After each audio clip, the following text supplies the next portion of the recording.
दोस्तों, जय हिंद, जय भारत। मैं मदन लाल आज़ाद, संयोजक संस्थापक all India bike board taxi union. आज दिनांक 24 सितंबर 2021 को आपके समक्ष उपस्थित हूँ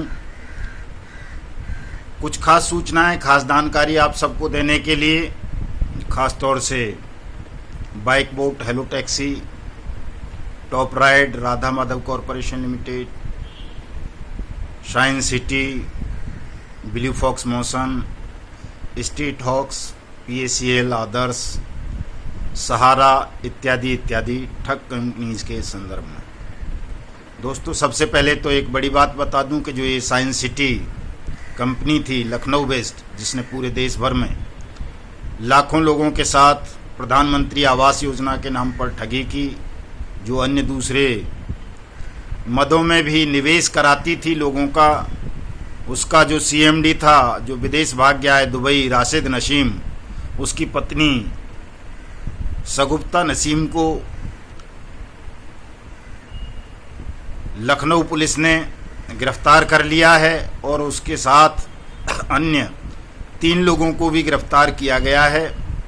और बड़ी सूचना यह है कि जो राशिद नसीम का भाई था आसिफ, वो भारत में ही कहीं छुपा हुआ है, ऐसी संभावना व्यक्त की है जांच एजेंसीज ने। और गृह मंत्रालय को पत्र भी लिखा है EOW ने, लखनऊ की ने, कि राशिद नसीम को दुबई से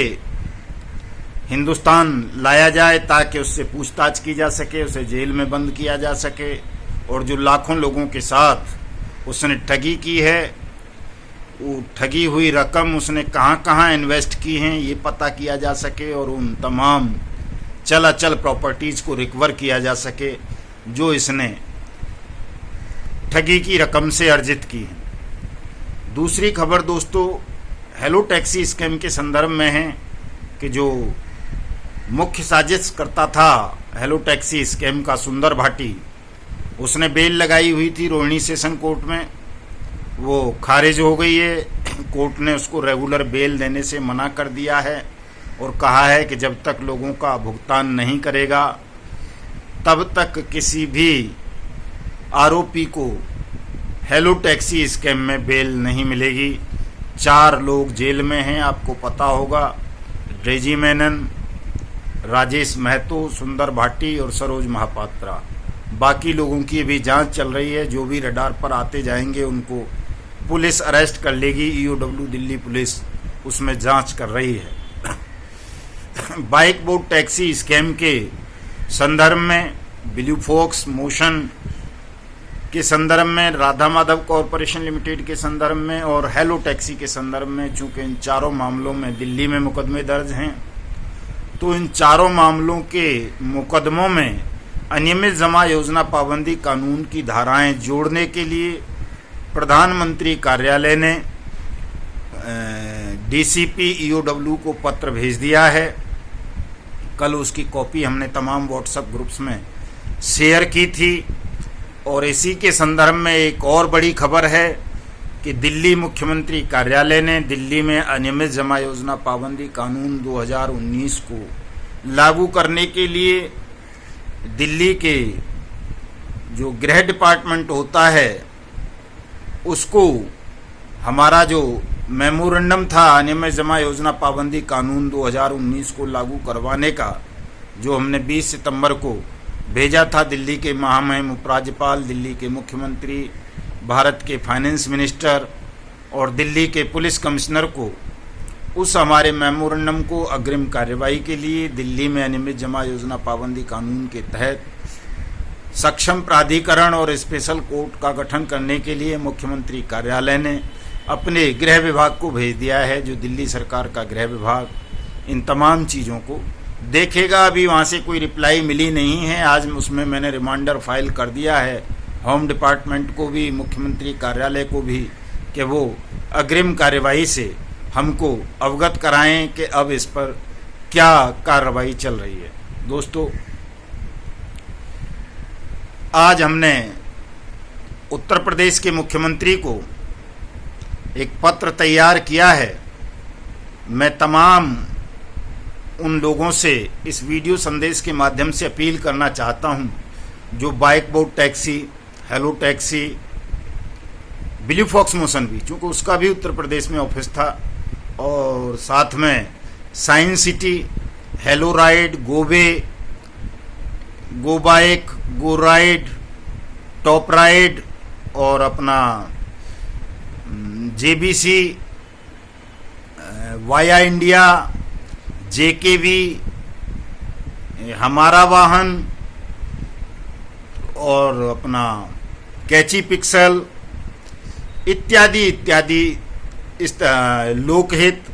और अपना किसान एग्रो और पीएसीएल और सहारा वाले, ये तमाम साथी जो भी किसी भी कंपनी या ठग सोसाइटीज़ के, ठग संस्था के, ठग कॉरपोरेशन के विक्टिम हैं, जमा करता हैं, किसी की कोई भी रकम उत्तर प्रदेश स्थित किसी भी कंपनी ने हड़पी है, चाहे वो उनका सेंट्रल ऑफिस रहा हो या ब्रांच ऑफिस, तो ऐसे तमाम साथी इस पत्र को उत्तर प्रदेश के मुख्यमंत्री को भेजेंगे। वो पत्र उत्तर प्रदेश में अनियमित जमा योजना पाबंदी कानून 2019 को लागू करवाने के संदर्भ में है। चूंकि भारत सरकार के वित्त मंत्रालय ने अनियमित जमा योजना पाबंदी कानून 2019 के रूल्स को नोटिफाइड कर दिया है और अब पूरे देश में तमाम राज्य सरकारों को, तमाम केंद्र शासित प्रदेशों को अपने अपने यहाँ इस एक्ट के तहत कॉम्पिटेंट अथॉरिटी,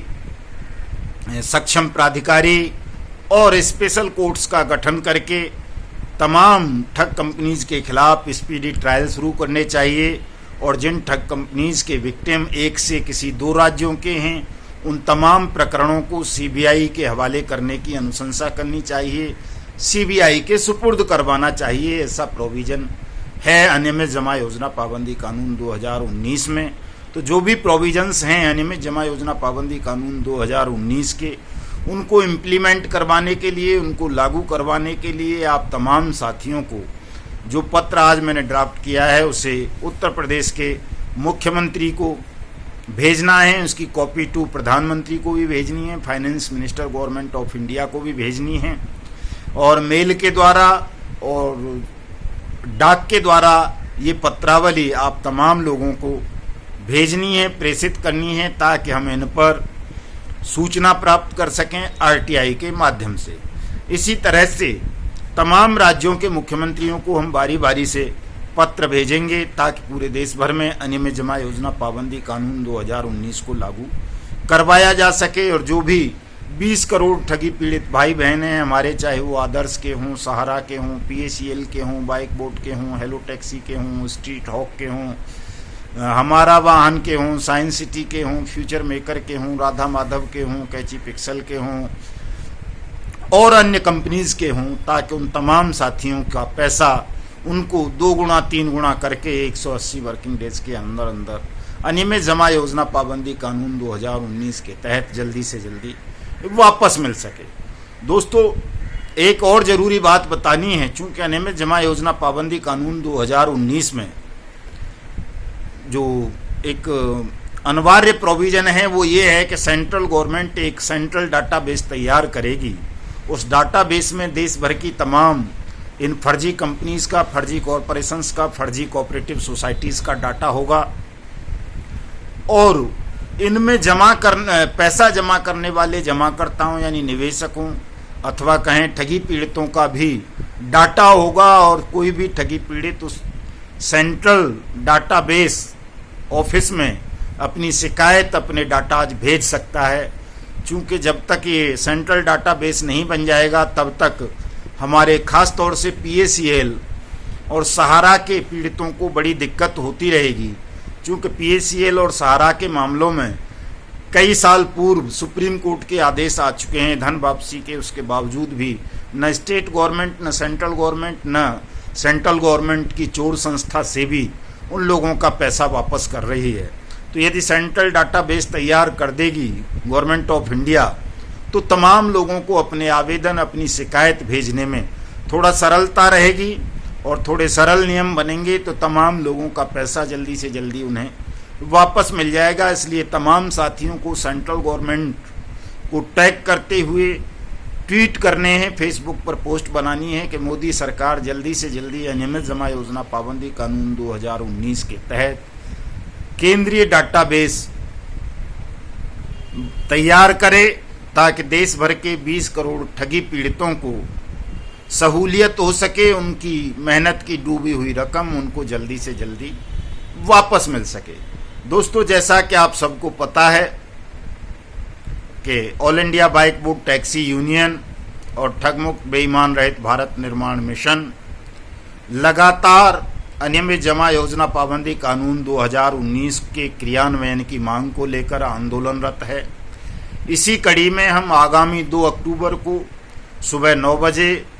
विश्व अहिंसा दिवस के अवसर पर राजघाट गांधी समाधि नई दिल्ली 2 पर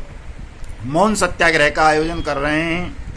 आप तमाम साथियों से अनुरोध है, खासतौर से जो दिल्ली एनसीआर के आसपास रहने वाले साथी हैं,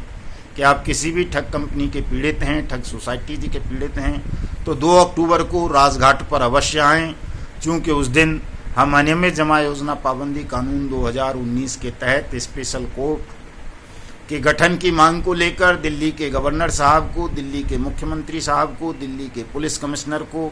पुनः एक स्मरण पत्र ज्ञापन के माध्यम से देंगे, ताकि जल्दी से जल्दी हमारी मांग पर सुनवाई हो और कम से कम दिल्ली में सक्षम प्राधिकरण का गठन हो,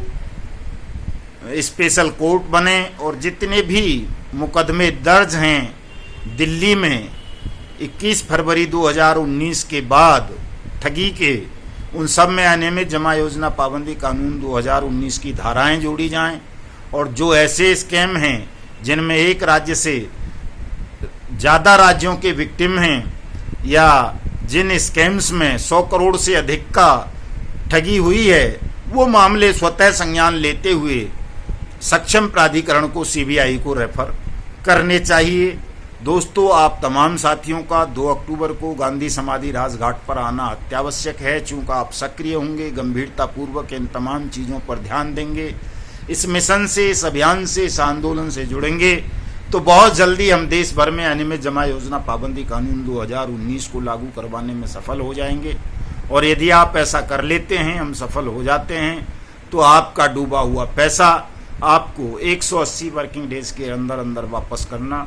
सरकार की जिम्मेदारी होगी। दोस्तों, बहुत सारे साथी अब जुड़ते जा रहे हैं, एक बड़ा विशाल संगठन रूप लेता जा रहा है, और मैं समझता हूं कि जो 1 जनवरी से हमने पहले भुगतान फिर मतदान का नारा देकर के एक विशाल राष्ट्रव्यापी सत्याग्रह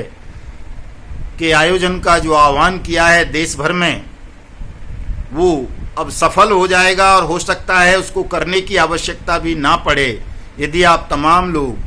ट्विटर पर, फेसबुक पर, व्हाट्सएप पर, इंस्टाग्राम पर, टेलीग्राम पर और यूट्यूब के माध्यम से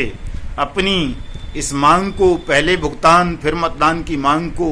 बुलंद कर देते हैं, वायरल कर देते हैं, तो ये बेईमान सिस्टम आपके कदमों में झुक जाएगा और बहुत जल्दी अनियमित जमा योजना पाबंदी कानून 2019 लागू हो जाएगा और आप सबका पैसा आपको वापस मिलना आरंभ हो जाएगा। इसलिए मैं तमाम साथियों से ये अनुरोध करता हूँ कि आप भले ही किसी भी ठग कंपनी की ठग स्कीम का शिकार हुए हैं, किसी ठग कॉरपोरेशन ने, RMCL या PACL जैसे ने आपको ठगा है, या किसी आदर्श जैसी, कल्पतरु जैसी, किसान एग्रो जैसी, JKB जैसी, धेनु जैसी और कई सारी हैं, हज़ारों हैं इस तरह की ऐसी कोऑपरेटिव सोसाइटीज़ ने अगर आपको ठगा है, तो आप तमाम साथी अपनी अपनी शिकायत अवश्य दर्ज कराएं। All India bike board taxi union की मेंबरशिप लें, चूँकि जब आप विधिवत all India bike board taxi union के मेंबर होंगे तो हम आपके लिए लिखित में भी और फिजिकली भी, कानूनी भी हर तरह की कार्रवाई करेंगे, आपको न्याय दिलाएंगे, आपका पैसा वापस दिलाएंगे। हालांकि बहुत सारे लोगों को ये लगता है कि all India bike board taxi union तो केवल बाइक बोर्ड टैक्सी स्कैम के लिए है, लेकिन दोस्तों ऐसा नहीं है। All India bike board taxi union केवल उसका नाम है। All India bike board taxi union का लक्ष्य ठग मुक्त बेईमान रहित भारत का निर्माण करना है और इस मिशन के तहत हम किसी भी ठग कंपनी, किसी भी ठग कॉरपोरेशन, किसी भी ठग सोसाइटीज़ के खिलाफ कानूनी कार्रवाई करने के लिए अधिकृत हैं। किसी भी ठग समूह के खिलाफ, ठग संस्थान के खिलाफ हम कार्रवाई कर सकते हैं, उसमें आपकी सहायता कर सकते हैं, आपकी मदद कर सकते हैं। आप तमाम लोग हमारे संगठन से जुड़े होंगे तो इसका एक अच्छा इम्पैक्ट, अच्छा प्रभाव सरकार पर, अदालतों पर और अन्य संबंधित विभागों पर पड़ेगा। और जब आपका संगठन मजबूत होगा, हम सब मिलकर अनियमित जमा योजना पाबंदी कानून 2019 को लागू करने की मांग उठाएंगे तो ये कानून लागू होगा और इसका लाभ हम तमाम लोगों को मिलेगा, चाहे वो किसी भी स्कीम में, किसी भी तरह से, किसी भी प्रारूप से ठगी का शिकार बने हैं या उनकी मेहनत की कमाई को किसी ने हड़पा है। आज के इस एपिसोड में मेरे पास इतनी ही जानकारी, इतनी ही सूचनाएं आप सबको लिए थीं। साथ साथ मैं आपसे अपनी पुरानी अपील को दोहराऊंगा कि आप तमाम साथी हमारे ट्विटर हैंडल युगांतर न्यूज़ को फॉलो करें, हमारे यूट्यूब चैनल युगांतर न्यूज़ को सब्सक्राइब करें, हमारे फेसबुक पेज 20 करोड़ ठगी पीड़ितों के ग्रुप को ज्वाइन करें, मेरी फेसबुक आईडी मदनलाल आज़ाद को फॉलो करें ताकि आपको घर बैठे आसानी से अपडेट्स मिलती रहें और इस अभियान से जुड़ करके आप अपनी डूबी हुई मेहनत की रकम को वापस पाने का मार्ग प्रशस्त कर सकें। जय हिंद, जय भारत।